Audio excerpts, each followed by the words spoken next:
Alright guys, big welcome to our channel. We are Team Crushing the Meta. We are with one of our newest members, but one of the oldest members in the Dutch community and I think in the whole game. So JJ right here. Hi guys. Okay, so we have JJ with his Hi everybody, hi, how you doing? Alright. It's good to be here. I am a few people since I played this deck at Movo last year. Yep. A few people have been asking for this deck list and I was very anxious about bringing it out because I didn't really think myself to be one of the best deck builders. You are. I'm not too confident in it, in what I come up with my theories and stuff, since I think of the game a bit differently than people, and sometimes some people might not agree with it. Yeah. So I'll be bringing you a Victor deck profile that I played at Movo and ended up coming in fourth with it, losing to the boy Hearth right there. It was a pretty interesting match. We basically played the game out that since my GB8 was just as strong as his of being able to finish off the game, we basically played a G-flip. It was an amazing game. Yeah. It was an amazing game. We played both perfectly. Yeah. I think that you ended up with one trigger close, and I was just that extra 5k. Going to the GB8 with like 2 cards in hand or something like that. Exactly. Yeah. But you know, it sometimes ends up like that, and it might have probably needed like one extra counterblast, maybe get like one extra attack of extra stage of like 30k or 40k power and stuff.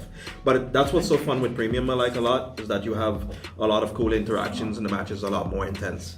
So, you know, without further ado, I don't want to make this video too long. Not really too fond of being in front of cameras, to be honest. And we can get on to the list. Alright. So let's zoom in a little bit on the playmats. We have a Spike Runner playmat right here. That's funny. Pretty good boy. The namesake of the franchise. Let's go. So currently we're playing Victor, which is a person I still think in Premium still one of the best grade 3s you want to run. There is, you know, the Beast Deity variant, so we play the Scarlet Bird combo that you probably get 7 drive checks with 1 Soul Blast and stuff, and you shout. I'm not necessarily too much of a fan of shout. I don't really like the lottery chance that you probably give your opponent, you know, pluses or drawing a cards or soul charge and stuff. So I run 7 grade 3s, which is 4 of the extreme, the Zubat Victor, the Zubat boy, of being able to draw, counter charge, attack, restand and stuff. He does a whole lot of the stuff that the clan needs, drawing a whole bunch of extra cards. You know, a whole lot of soul charge is really important to the deck. Most of you who play Premium a lot are already familiar with the deck. And any of the new players who are interested, this is probably the perfect ratio that I probably would want to play. You could probably go to 3 if you'd want to, but I wouldn't recommend it. No, I would not do it. So for people that came into the game in standards, for a lot of the grade 3s from the G-eara, we had 2 or 3 different variants. For Victor, this is the 3rd and the best one. The first one was the one that we got with the stride skill. The second one was more of a rare guard, that actually for most of the grade 3s. And the third one was like the perfection, let's say. So this is also JJ's favorite card, if he would have to choose one. As you have seen from our December challenge, if you also follow that. So this card gives you actually a lot of resources back, and even without a marker and being an 11k body, he's still your favorite to play. And that's also makes it a bit different. That's also what JJ meant with my deck list doesn't have to be the best because it works the best for me, but it doesn't have to work for you guys. Exactly. Okay. So then there's also this grade 3 that is my backup grade 3, which is also my second best ride, is the Illuminal Beast Deity. The Illuminal Dragon. He is really good when the game is kind of slow. You can go on a 12k body that you know your opponent is going to probably pressure you, and they probably have like 11k attacking units, and you probably want to save cards in hand, force them to put cards out of their hand. So if you ride into Victor and Stride, you get to pressure them out of the game, and he gives you an Axle Circle when you have certain times, because I play 12 grade 2s, and sometimes when I want to put some extra restanding units or extra units in play that I want to poke with my opponent with, then I have 4 front of your units, and those can actually put me in a situation where my GB8 or my other Victor Strides can end up finishing off the game. He is really good.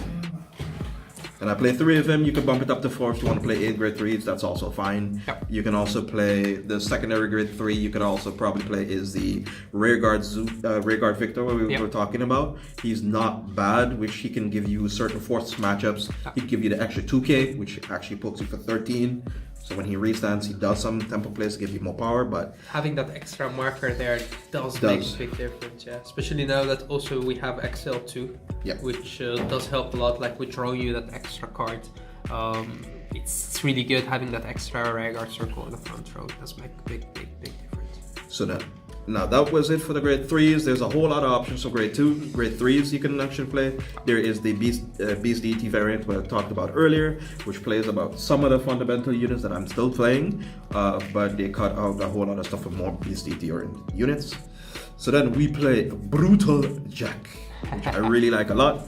I play 4 copies of him at the moment because he's a 10k unit, and he actually enables your bustard turns, which is really good because a whole lot of people don't know that you can use his act skill even when he's standing.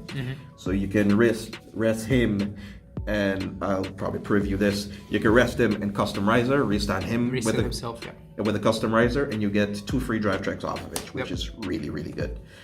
And he's also a 19k body on your turn.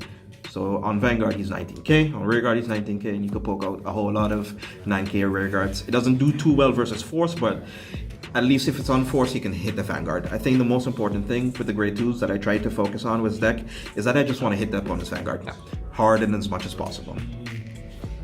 So I play 4 copies of it. And then some of these units I play 3 and 2 copies of, which is 3 copies of Gosachi,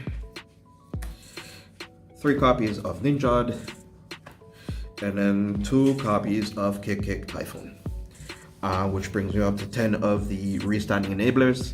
They're mostly focused to help our boy Brutal Jack hit the opponent's Vanguard as much as possible and as hard as possible. I think in an early game, Kick and Gosachi are really important versus certain matchups that you probably want to put down, like Right Victor, put these 2 down, or put a Brutal Jack down and one of these down, and force your opponent to at least attack into one of these. And then in late game is Ninja a whole lot better when you have a few cards that are G-flipped, and you get the 10k pop boost on either your Illuminal Dragon or your Brutal Jack, and you just try to pressure your opponent out of the game. And you can also, restand your restanders as well and have them restand again. Since it's once per turn, the once per turn ruling changed. That made the early game a little bit more accessible, but you still have a hard matchup versus stuff like Neos and Goals. Those are still probably like your worst matchups fundamentally. If Goals goes off, then there's not really much to do about it. If the Neos get like a crit or 2, especially if they go first, then you're already behind. Although Nova has a very strong force of attacking, it still does not have the best G-earas in the game. So even with the shield value that it has, I mean, you're forced sometimes to play stands, to play some kind of triggers, or your great ones are, which we will go through them, some of them are from the G-eara, which lacks that 5k shield, and it really does make a big difference while you're defending. So and then we will move on to one of my favorite grade 1s in the deck. Just showed it just now, is Rise of Custom. For the early game, he's really good. And then for late game, he falls off a little bit. You actually want to have a Gunzen instead of him. Because then you restart maybe like 3 to 4 units instead of just the 2. But he's really good in the early game, or your first Buster turn or something like that. It's really good ride as well. Since I play the on ride draw starter, and it's 8k base, which sometimes stops a whole lot of the early pressure that sometimes certain decks have, since they ride sometimes 7k units as well. And I would, by the way, for any of the new players, I would never recommend using the first skill of being able to attack on the first turn. Don't do it. It's a trap. Maybe if you're playing standards, even then, it's a trap. I don't know. It's a trap. Maybe if you play draw triggers and you just don't want them in your hand, or you play a grade 3 that you don't want to ride or something. But still, no. No, it's a trap. Don't do it. And then my extra grade 3s, the Stride Enablers, they facilitate a whole lot of stuff out of the deck. There's some kind of cute little combos to say, for example, the early game, you haven't done a lot of like triggers and stuff, and you kind of just want to put this there either to poke with it with a Riser Custom in front, so then you at least still get some tempo, it still hits for 15, still hits like a rear guard or something, and you get to filter your deck for like a grade 3 that you probably might have needed if you rode into your Luminal Dragon. Yep. So it's still kind of good. And if you want to go to A grade 3s, I'd probably cut this down to 3, and if you want to keep this at 4, then you play the 7. How many grade ones do you play? I think maybe 8. That is 3, 3, 6, 4, 10. 6, 8, 14? 14, yeah. Yeah, 14. Okay, so you could easily cut a grade 1 if you want to. Yeah, you can easily cut it, or you can transfer it to any of the other grade ones you might want to use. If you're having trouble with the riding or, especially riding like a grade 3, then you could definitely play one. And then some of the early game potential or late game finishing that you can have with this deck is from G-eara, which is really good. He draws you a card that you could potentially use to Soul Blast and to get more potential plays off it. He gets a 2k. Sometimes the 2k doesn't really matter, sometimes it does. Only if you're attacking into like a 11k base that your 9k can kind of poke and hit. It does matter a little bit. Yeah. Fundamentally, it's just for the draw card and restand. That's all it's for. And remember, guys, that most of these cards are meant to play against a Vanguard, which is an 11k, because of the G-eara. Yeah. So now that you're playing against a 12k or a 13k, some of your numbers will be a little bit off, but it's still, if it hits, as JJ said, then it hits. Even if they take out a card from their hand, it would hit multiple times, and that's good enough. Yeah. So. And there's certain scenarios, depending on how you attack, you can still restand something that can still hit the Vanguard anyway. Yeah. Okay, and then for your last grade 1s, these are my next to Rise of Customs, these are my favorite grade 1s in the deck. These help a lot in matchups. A lot of Nova players don't really play this card anymore. I don't think it's incorrect, but I think that currently, if you still want to compete with Nova, if you want to compete with Nova in the re-emergence of Kagura and stuff like that, these are very important. These are really, really important in Kagura matchup. Its skill is rest, actability, rested all of your current units or ray guards? Ray guards. 5e ray guards, and they all get resist, and he has.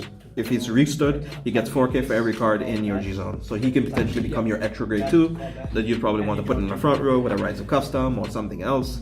And he becomes like a secondary Brutal Attack or other grade 3 you could probably use with it. Could be like chilling on that extra XL circle, chilling there. Or even on a normal circle, so you can also move him back if you want to. Exactly. He's basically your best unit on your winning champ turn or your GBA turns. Yeah.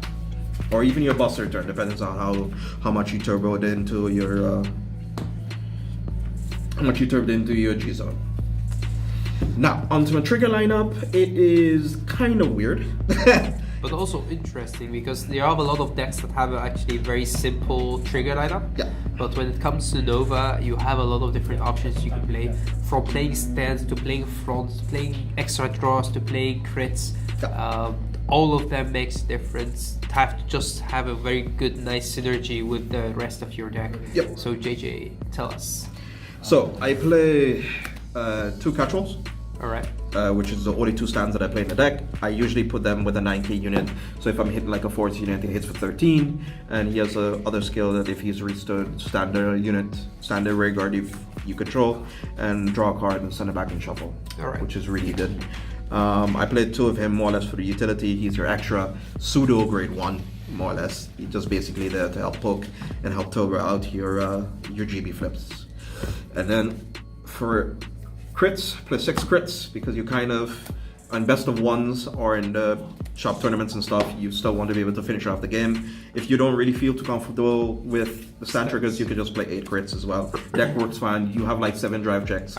You have a whole bunch of restanding potential in the deck anyway, so. But don't do it the other way around, if I may say so. Don't try to play more stands, because people would say, well, 2 stands, I will not get that. It's not about getting it in a drive check, but using it on the field with the skill. So for that, there is no reason to add more stands in the deck. No, they're basically extra good ones that I use more or less. I don't like if I drive them. Okay, it's an added bonus. It's fine. I get to restand the unit. If you could reset the unit, why not? Yeah. The thing is, in G, especially latest G, they added some stands with a really good skill. Some of them even got banned or the one. Yeah. The reason is that we should wanted to introduce stands back to the game, and then we saw that now with the V that they had the front trigger, so they replaced the stand altogether. Yep. But still, some of them are very, very, very playable. But they're kind of awkward sometimes in premium right now. Yep. And then for my heal triggers, for V heal triggers, I kind of just like the 10k base of it. Yeah. I don't really need too much of the counter charge because I'll show you what I play instead of it. And then I play draw PGs. If I would ever want to replace any of my PGs, I probably would want to cut one of these draw PGs, switch out maybe for extra crit, and play one of the counterblast draw if you have a Victor Vanguard PG. Because there's sometimes if you play against OTT, having that extra great one does help a lot. Yeah. If you're playing against a new current Great Nature that has like the Rhino combo, and it prevents you from being able to guard, but I'm kind of the mindset, if you're gonna die, you're gonna die anyway. It doesn't really matter. it doesn't really matter what you really do. Potentially you want to force your opponent on your first stride turn so that they can't stride, or you try to kill them. You at least want them to go into their turn with like 4 cards in hand and nothing to do with them. That's basically the whole idea. So you would rather take out a draw to play a crit, but not to take out a stand to add an extra draws? No, I think the stand has a lot more utility in it. I think it adds a lot more pressure, and I think it gives you more things that you can do potentially in turn you can finish off the game with. Our early stand as well, it's equivalent to almost like a crit as well, so it gives you the extra pressure that you can But the good thing about the stand is it doesn't really have a cost. No. It only gives you actually the cards back. He gives your card back, and that's perfect. Yeah. And then my Tap the Hyper, you could probably replace this if you played the BSDT version with the BSDT starter, because with Scarlet Bird, she does need the starter in Soul to be able to use it. And that's kind of it. I like him a lot. The hero. Yes, and then we go on to the G zone and play 2 meteor cards of Victor, because you play against certain control matchups, or your hand is really bad and you want to filter through certain bad hands that you can have. I like to play him. Usually you flip him up if you can play. If you can't play, you flip something else up. And then once the breeze, because it's a very interesting combo that you can do with his deck as well. You don't have to kill your opponent on first ride if your opponent tries to ride lock you. So for example, he doesn't ride up. There's a combo with his deck if you put yourself at 3 damage to 4 damage, and then you could potentially kill them if they're at 2 damage themselves or something. Or at least pressure them enough that if they ride into grade 3, they can't do anything with the hand they have. You still have the multi-attacking options in a lot of your grade 2s, so if they don't get enough triggers, then they're pretty much dead. Yep. Especially because they didn't stride yet, so they didn't make pluses yet. Because sometimes certain matchups, they'll be either focused on your rear guards or something, or they want to deny you counterblast, or they think, well, I play the grade 2 game, I'll give you the damage, and I don't really care if you Subbreeze me or not. But sometimes Subbreeze can be scary in situations where you do play the stand triggers. You can end up standing columns and stuff with triggers on them. And then one best boy Victor, favorite champ Victor. He is basically a mini GB8. He restands a whole lot of stuff you end up flipping with your Buster turn. Really good. GB8 himself, which is if you have enough, you have a low card count, or if you have too low to be able to use favorite champ, or you basically think your opponent might survive anyway, and you want to save your favorite champ, you can do the GB8, because usually you have enough with 1 Buster turn and 1 G guard. You should have enough. Also, the GB8 of this deck doesn't really have drawbacks. No. You don't really have to sacrifice your hand, or if you get into the GB8, then you pretty much could use him. Yep. He's one of your best strides and one card that makes a big difference. Yep. Sometimes in this deck, some other clans as well, you kind of want to go to the GB8, so you will play your match going there. Yep. but it's not like, say for example, you have only like 6 cards open. You might want to go favorite champ or something. Yeah. And it doesn't matter. I like him a lot. I like this a lot. There's a lot of people who don't even play this or touch this at all. But I like there's certain situations if your opponent does like 3 to 4 damage, you don't have a lot of G flip open, so you probably have like 3 or 2 open or something, and your opponent's like 4 damage. You could potentially kill him with this, which is kind of cool. Yeah. When it attacks, he actually makes your opponent's Vanguard 0, or their 3 front units 0, which is kind of cool. That's also the nice thing about cards like these. If you compare Nova Grapplers to DP, let's say, the Nova Grappler definitely benefit a lot for something like this because their Vanguard actually more in the front row becomes 0. So with that, your Vanguards will be hitting for higher number on their 0. While when you're playing DP, you only have those 3 attacks, and it's definitely very different. So these strides act in their nation through their clans. And also, I think because JJ also plays Kagero, then in Kagero it's one of the best to go into, like your nation stride, because after that you could stride for free. And then you could also afford to play less grade 3s. Because if you go to this first and you also try to pressure them, kill them, finish them, and then after that you could kind of really strike for free. So you could like defend with your whole hand or put your whole hand on the field, and with that it's pretty much amazing. And it's really good versus Kagero, and it's really good against G-eara, because there are certain times your hand can be pretty awkward. You can't really rewrite and stride that cost like 3 grade 3s or something like that sometimes, because you want to put 1 as a rear guard, you want to have 1 in your hand, you want to have 1 for rewrite. That is a lot of units you need to hold on to. And then you would be like just right and stride without paying the cost. Exactly. When you're right, that's good. Especially if you go like XL2, then you pretty much already get the card back, and that's the reg you want on the field. So perfect. Exactly. And then I play 1 winning. There's some very niche situations where your opponent's at 13, you haven't really seen much trigger from them that much this turn, or you kind of just want to retire like a Honolulu or something, because there's some people who play Tribute, but then sometimes your opponent starts you on Counterblast, and with the winning it actually saves you on Counterblast a little bit. And he retires it for GB3. And then we play 2 Busters, because sometimes 1 is not enough. You want to play the second one if your opponent doesn't do anything with it. Sometimes if you can actually just flip him from himself as well. You can also replace one of these for Stark, but I personally don't like Stark that much. I think he's better in Dimension Police, because you can make Stark like 100k with no PG, with guard brick and stuff like that. It's really insane. You also have Force 2, you could give him extra drive check. This deck doesn't really do that much. No. The only thing it does is like if you're playing as something like Lock, make Joker, they lock your field, and you have more of a Vanguard who could do stuff by himself, but you're taking a very high risk going into Stark, because this deck is not meant to function without GB.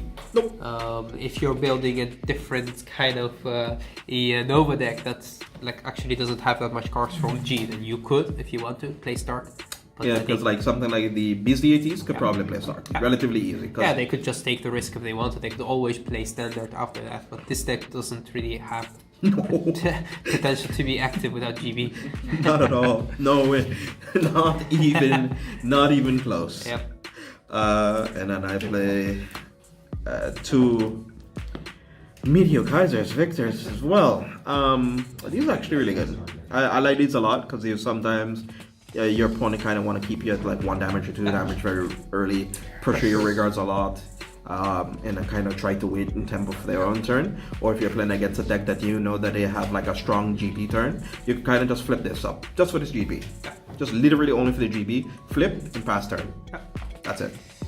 It's really good. Sometimes also if you want to put the hit pressure on your opponent, which put them in a situation like when they want to get damage, take damage, but not that much. No. But also you having the hit effect and resending 2. They will be like guarding your Vanguard, and then they will think that you will attack with your Vanguard, which you will not. like attack with this, let them like guard, and then after that just pass turn, which they would be like, huh, really? You'd be like, yeah, that's all I wanted. Yeah, exactly. And the cool other novelty thing as well is that even if you have 2 stood columns, you can still give the 5k from the on hit to one of the rear guards as well, which is kind of nice. Those like small details do make a big difference, and that's also nice. Like when you have a player like JJ, which has the let's say the knowledge of playing through a lot of tournaments and stuff, and playing with this deck a lot against different matchups. You see that some of the choices, like this is a card that have been forgotten for years now and still comes back. Even with like some people would like to add a third copy in there, because you could stack the skill and activate it if you want to. Yep, you could with 4 counterblasts, you can get the skill off, and you can kind of on the first try. On your first try, but I think it just costs too much counterblast to have that habit. Of course, to me, you will not get it back. But again, like combos like these in the different formats, they could come back. Yeah, so exactly. Depending on your format, depending on the deck that you're building, but yeah, they could come back. So. And then list is almost done. Now we're heading off to the G cards. I play 2 D'Artagnan, Yes. 1 Disbel, and 2 Gunreed. I play 5 G guards. I play 2 of these. You can actually opt to not to play the Disbel, and you could play 3 and then 2, or you can play 1, 1, and 3. It's really entirely up to you. That's your own personal preference. For me, I like playing this at 2 because there's a lot of situations I open up with 1 or 2 heals and I only need to flip once with Bustard. You usually flip one of them with Bustard, you G-guard with a second one, or you flip one of these 2 and you G-guard with Dismal or something, because usually they'll be hammering at your Vanguard anyway to try to kill you or to kill the rear guard, and you basically G-guard the rear guard that's been attacked with a Vanguard or something, and you have them pass turn and hopefully try to finish them off that way. Usually these are very much utility. This is something that I know is in there just to push for the GB8 if needed. I don't think that you actually need to. No. You need one. That extra one is just in there for the option. Yeah. Desmil is of course a card that you definitely play in decks like Nova. Sometimes you have that extra rare card that you want to keep on the field, which is perfect. So. Well, and then that is kind of it for the main deck. I'll show you a few options and stuff that you could probably run if you don't want to, or if you would want to. You can play the tributes. You can also play the Counterblast Drop PG. You can play the Counter Charge, Heal Trigger. I personally don't play it because I like the 10k base. You can also play Red Lightning, all but good. Certain times your opponent stars you on Counterblast. You don't feel like running Bobo, but it still gives you something to do in your trigger. You can also play these Star Block Cougar, which allows you to actually unlock. Yeah. If Link Joker comes back again, I could probably replace these and play these. You could also tag them as those extra 2 criticals in the deck. You could also play these. They do make a big difference in the Link Joker matchup. Yep. But this does give you a bit of extra draw. This gives consistency to searching your grade 3s if you feel that you will need them. There's some people who've actually been playing these Meteor cards of Bustard. I don't think that is incorrect. I just don't really like it that much, and I don't really see the utility. Somebody could probably explain to me. I mean, I mean, being able to restand once or twice is cute, but with Bustard, you kind of only need the 1 restand. You drive 6 to 7 times. If it was me, then my answer would be like they're just beautiful to flip. Especially if you're flipping them with Bustards. Yeah. Then that's just perfect. They're pretty to look at. And then some people have opted not to play this anymore. It is still cute in certain situations, but I think a lot of us as Nova players have kind of just moved on to playing these. It's soul charge and draw. Oh, I always say some people think that the skill of this card is only the draw, but it's also the soul. The soul's just good. So why not? Exactly. Well, that is my list, guys. If you have any opinions, have any ideas, if you would like that I try to work on the BizDT version of this deck, I have not really tested it that much. I've seen a lot of lists going around online. I'm not too much of the shout mill versions of Nova, which you force your opponent to draw a lot because you restand the shout the whole entire time. I'm not really a fan of that much. I don't hate it per se, but it's just not my cup of tea. Yeah, and I think people would play those kind of decks for fun, but then you're asking yourself what kind of fun are you trying to create? I mean, most of your friends would be. It would be nice to play once against it, but that's it. You build it as a joke, and you to like play with it a little bit. Yeah.